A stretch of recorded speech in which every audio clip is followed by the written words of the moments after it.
Welcome back, Pokemon trainers. Professor Chaz here. Lab coats on back order. And for this week's Pokemon TCG online video, it's going to be a little bit different than what we've been doing. I've been showing off some of the break evolutions from the new Breakthrough set, but we're going to take a break from that. I'm actually going to show off some battles that I had against a friend of mine by the name of John. He has some really top-level competitive decks that he's constructed, and they're just really impressive.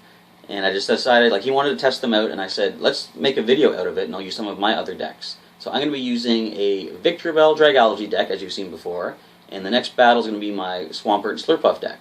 Now, he's got the first deck is called Electric Bees, and you'll see it's kind of based around Night March and the Bee Revenge of Vespiquen from, I think, Ancient Origins is when it came out. And his other deck is going to be, I forget what he called it, but it has to do with, it's called a Machine Gun deck, and it's related to a Metagross attack called Machine Gun Stomp, I think.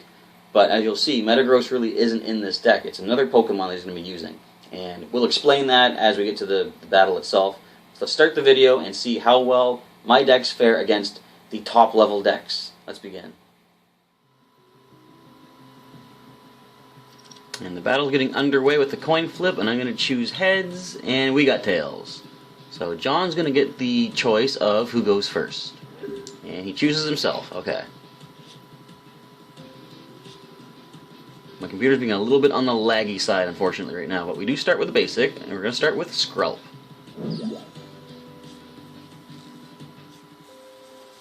So let's see what the Electric Bees has to show us here. We got Combee and an Unknown on the bench. Battle Compressor will discard 3 cards right out of the opponent's deck. And Unknown has the amazing ability to discard itself, but you do get to draw a different card in place of it.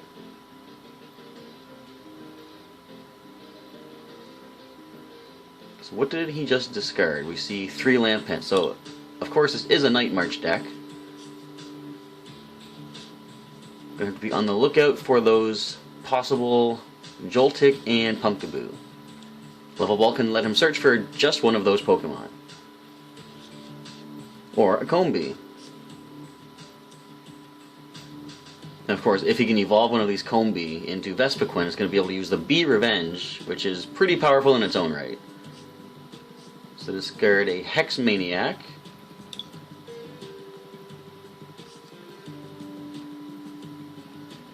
And I'm not sure what just happened there. Oh, it's an A-Spec computer search. Okay. Some of the cards are a little bit on the somewhat glitchy side in the online game. And the Forest of Giant Plants will allow for grass types to evolve immediately.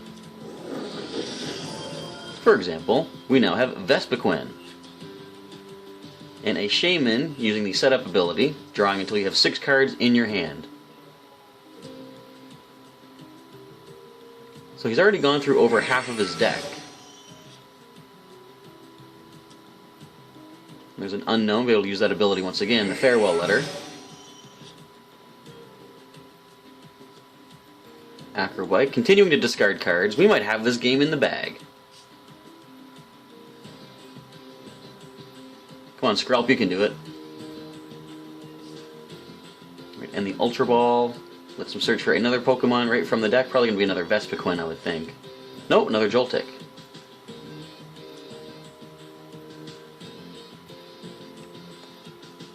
Alright, Trainer's Mail, looking at the top 4 cards, choosing a Level Ball. So he's now down to 1/3 of his deck remaining. And immediately evolve that Combee into Vespiquen also. So now that it is my turn, what can I do? So Bee Revenge is 20 plus 10 more for each discarded Pokemon. That's a lot of Pokemon. I'm not even going to bother counting. That's like 5,000 damage. Okay. Let's put a Lucky Helmet on. For whatever good that's going to do us. And we'll play the Ultra Ball. I don't think we need to worry about any tools. Although I could just discard 2 energy. Let's get a Bellsprout. There's 1, there's 2, okay. Put that right down to the bench.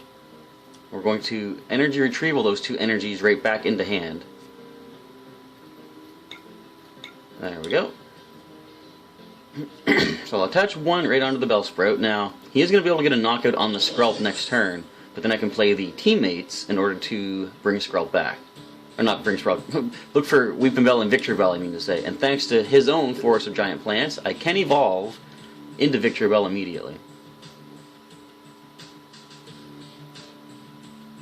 So you see how much he got his side set up on the very first turn, and he's discarding to get 7 more cards.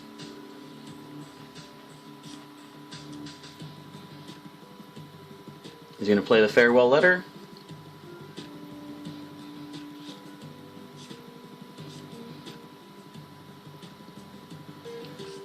So we haven't seen any energy just yet.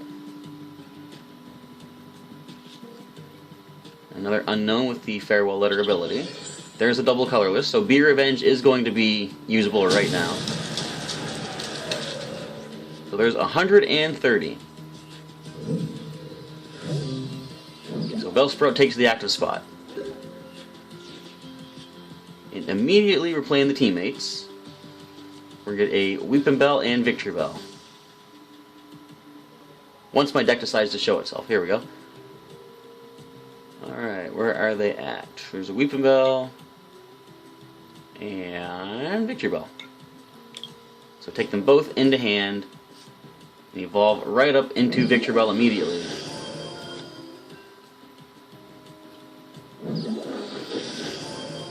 Let's attach an energy onto Victreebel. Just to use the cards in hand, we're going to use the Revive and bring Skrelp back into play. And that's all we can do, so we're going to use the Wafting Scent to hopefully slow things down a little bit. Going to poison and confuse the active Vespiquen. Now, they do have free retreat, so it's only going to slow things down a little bit. If he has another double colorless in hand, he can just power up that other Vespiquen. What we would need is a double colorless to start doing 60 damage. Or he could just play Switch. He wouldn't have actually needed to do that, though. He could have just simply retreated. And Farewell Unknown. New card is drawn. Now he does have the other, there we go. The other Unknown can use that as well.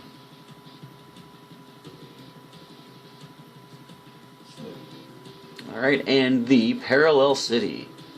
So now I can only have 3 bench Pokemon. That's fine. I don't think I could get that many into play regardless. And Be Revenge is now powered up to 160, which brings down a Victreebel. Or wait, no, he played it the other way. I was going to say, shouldn't that have been weakened? But no, I've got the weakness of Grass, Fire, and Water reduced by 20.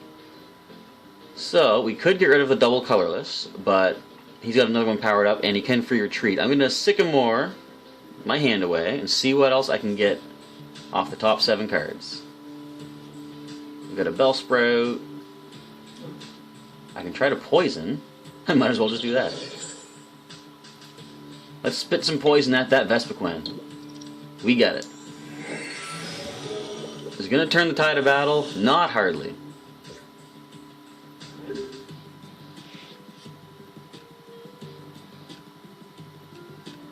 So all we need to do is survive 6 more turns, and my opponent will deck out. Hex Maniac is going to prevent all abilities from working until the start of my opponent's next turn.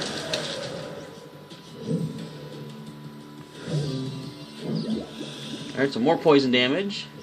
Let's see what we get off the top of the deck. Level Ball, but we're going to play that. I think we'll get a Pat Rat. Because we can power up the Watchog on the next turn.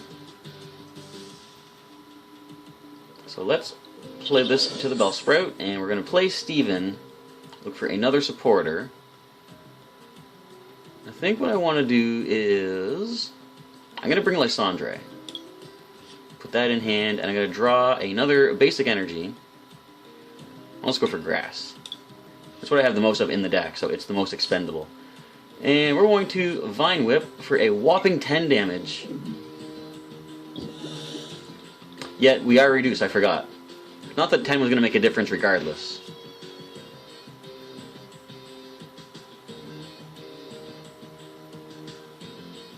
So he is set up to win this match quite well. He's only got 3 prizes left. There's only 5 turns remaining until he decks out.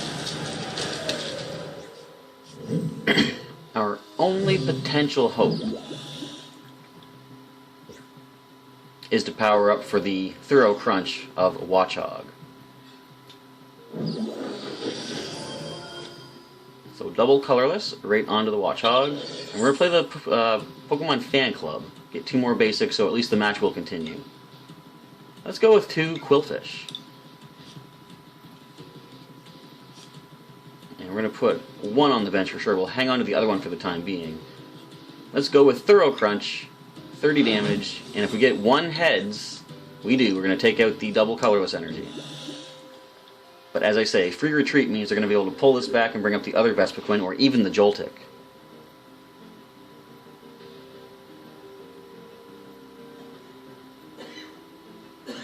So whichever one he decides to go for, we are going to lose the Watchog.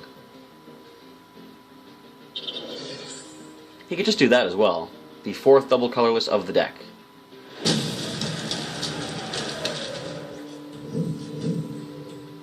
Alright, so we've got 1 prize card remaining, and poor Qwilfish is weak to grass. So we got our first knockout of the game. Prize card is going to be a powerful Weepin' Bell with no Bellsprout to play. Okay, so let's go for Grass Energy on Qwilfish. We will put the other one in play. And to slow things down a bit, we're going to bring up this Joltik. And we'll pass the turn. If he has another switch card, of course, that can just end the match right here and there. Or right here and now, I mean to say.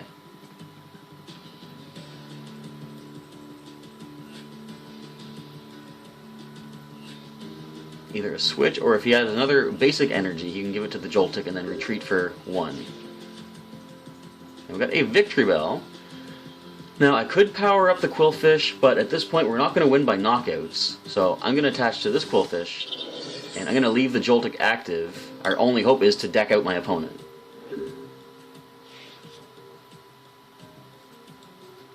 Trainer's Mail. They got 2 cards to look at, and they got an Acrobike. See, this is the time when Lysandre's trump card would come in very handy if it was still legal to be played. But it's not, unfortunately. So pass the turn back, and this is my opponent's last turn of the game. Does he get just what he needs to pull things around? He's carefully debating what's in hand, and he doesn't, so I'm just going to end it right here. But we're going to end it with a knockout, of course. Poison Sting. 20 and poisoned. I forgot, no. I keep forgetting that I'm weakened by water attacks. But we do win because my opponent decks out. Victreebel and Dragalge somehow manages to hang in there. So with a little bit of strategy and a lot of bit of luck, I managed to overcome a very powerful, very fast setting up deck. This shows the true power of the Lysandre card, and it's a good example of why I say every decent deck should have at least 1 Lysandre. It's great for maneuvering your opponent's Pokemon around to get a knockout, but it's also good for slowing your opponent down if you bring something up that has a heavy retreat cost, and your opponent has little to no options for switching it back to the bench. Now, if John had held onto the switch card he used earlier to move his Poison Vespiquen to the bench, this match would have ended up quite differently, with him being able to bring up any of his powered-up Pokemon for a knockout at the very last part. Also, if he had just a couple of basic energy cards in this deck, he would have been able to attach one to the Joltik to pay for its retreat cost. From the looks of it, he only had 4 energy cards in this particular deck, all of them seeming to be double colorless energy. So that was match number 1, and now on to a machine gun style deck featuring Simisage and its Hand Fling attack. Alright, I'm going up against the machine gun deck. And John's going to get the coin flip, and we won, so let's choose to go first. Try to get set up quickly if possible. And we do have a Mudkip and a Swirlix, so we're definitely in a good spot. Who do I want to lead with? I think Mudkip, since it's going to be more on the attacking side. So, Swirlix to the bench. And of course, we can't use the Evo Soda on our first turn. But definitely next turn we can evolve into Slurpuff. We have Marshtomp here already. So Deoxys is here. It's going to be able to use the Close Encounter to draw 2 cards. And with that attachment, we can't do anything else. So we pass the turn over to John. We see Unknown on the bench with the Farewell Letter ability. Lucky Helmet is being added to the Deoxys with an energy. and Mew EX is on the bench as well. So Trainer's Mail. I'm going to choose to grab Tierno from the top 4 cards. And a Shaman to get set up with a full hand of 6. And Life Dew. That's the Ace Spec card of the deck. If the Pokemon this card is attached to is knocked out, your opponent takes 1 fewer prize card. So we'll only get 1 for knocking out that Mew EX. But still, that's a Mew EX off the field if we do get the knockout. So the coin flip of heads, Roller Skates gets them 3 more cards in hand. And that's quite a beefy hand of cards he has over there. Now he mentioned this is a machine gun deck. There are some Pokemon that do extra damage the more cards that you have in hand when you attack. So this deck looks like it's going to be all about trying to draw as many cards as possible. So 2 more cards in hand. Alright, so we have a switch. Well, first off, we're going to evolve into Marshtomp. Be able to start doing some additional damage. We're going to Evo Soda to get Swirlix or Slurpuff into play. And apparently it's not even in the deck. Let me just make sure the Marshtomp and Swampert is in here. There's one. Is the Diving Search one in here? It appears to not be. So our strategy is not going to work whatsoever. But let's go for a Mud Slap for 30 damage. Try and get off whatever little damage we can. Now, of course, the Lucky Helmet did get them to draw 2 more cards. So we are powering up for whatever machine gun type attack they're going for. And the Fan Club lets you draw 2 more basics out of the deck. Now, in a deck like what he's running here, well, he's only going to go for 1, the Pansage. I was wondering if he was going to play it or not, because he might want to, hang on to it, keep the hand full of a good number of cards. So this is what he's talking about, the Hand Fling, 10 damage times the number of cards in hand. And he just gave it the Muscle Band to do an additional 20 damage. So definitely he's getting set up quite well. And of course, Mew EX can use any attack of any Pokemon on the field, so it can also use Hand Fling.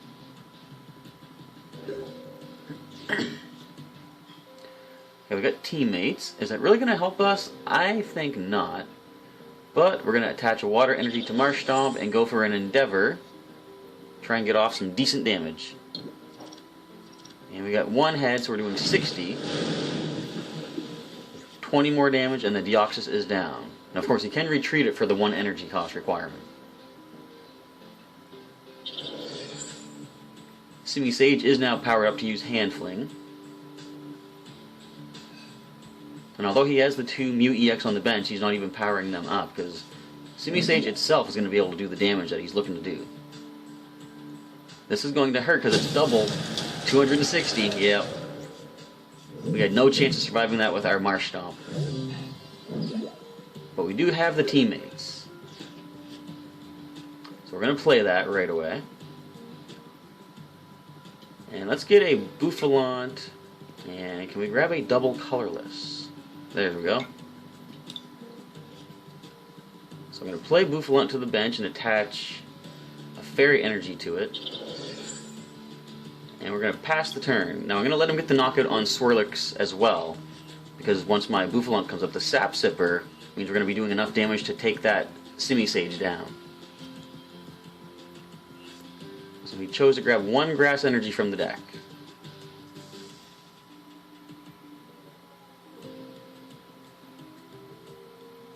Okay, so now he's powering up the Mew EX that has the Life Dew. 140, and the poor little Swirlix doesn't take that.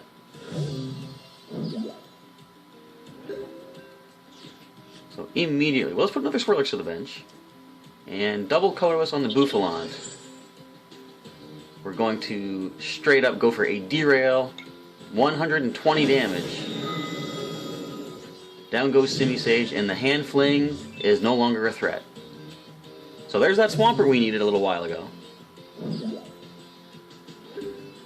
Now what can this Mew EX do? He can go for the Sky Return, but he could just evolve into another Simisage, and down goes Bouffalant.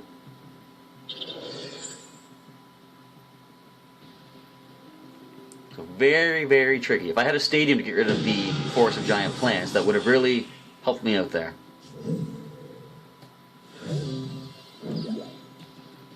Okay, so which of these Pokemon has the highest retreat cost? 1, Shaman has 1, and I think Mew has 1 as well. Because I definitely need to slow things down a bit, I'm going to bring this Shaman up. And that's all I can do for the turn, so we're going to pass it back to my opponent. Lysandre is pretty useful if you're going to get a quick knockout on a benched Pokemon, but it's also good to slow things down, unless your opponent plays Switch, because then they can just switch the Pokemon back around and Hand Fling and knock out your only Swirlix. So the Machine Gun deck defeats the Swampert Slurpuff combo. Good game. So that's an example of a deck that focuses on holding on to a large number of cards in your hand to increase the damage you do with your attacks. Now John told me he'd modeled this deck after another style of deck which featured Metagross as the main attacker, using its Machine Gun Stomp, but replacing Metagross with Simisage holding a Muscle Band is a definite improvement because you're doing the same amount of damage with a Pokemon that takes less time to get into play. Metagross would require at least 2 turns to get into play, normally 3, to play the Beldum, and then next turn evolve to Metang, and then Metagross on the following turn, but either Wally or Rare Candy can speed up that process by a single turn. While, as you saw, using the Forest of Giant Plants, or even Wally, Simisage can be put into play right on a single turn. Now, one possible counter to this kind of a deck could be a card like N, Judge, or Ace Trainer, all of which cause your opponent to shuffle their hand into their deck and draw a small number of cards back. Now, the only trouble with that would be if they happen to draw the right combination of trainer cards to build their hand back up again to a large number. Another possible counter to this particular deck would be if your Swampert and Slurpuff are actually not prized from the start, because I would have stood a chance if it wasn't for that. But I digress. That will be the end of this week's Pokemon TCG video, showcasing a couple of very powerful custom decks as assembled by my friend John. Let me know what you thought about these decks by leaving a comment down below, and also let me know which cards from the Breakthrough expansion you'd like to see featured in next week's Pokemon TCG video, as I'll be returning to customizing my own decks to showcase some of the new cards. I still have 4 Break Evolutions to work with that haven't been featured yet, so if you want to see any of those cards for next week, let me know which ones, and I'll try to get a couple of virtual copies for use in next week's deck. Alright, that's it for this week's video. Thanks for checking out the matches, everybody, and I'll catch you next time.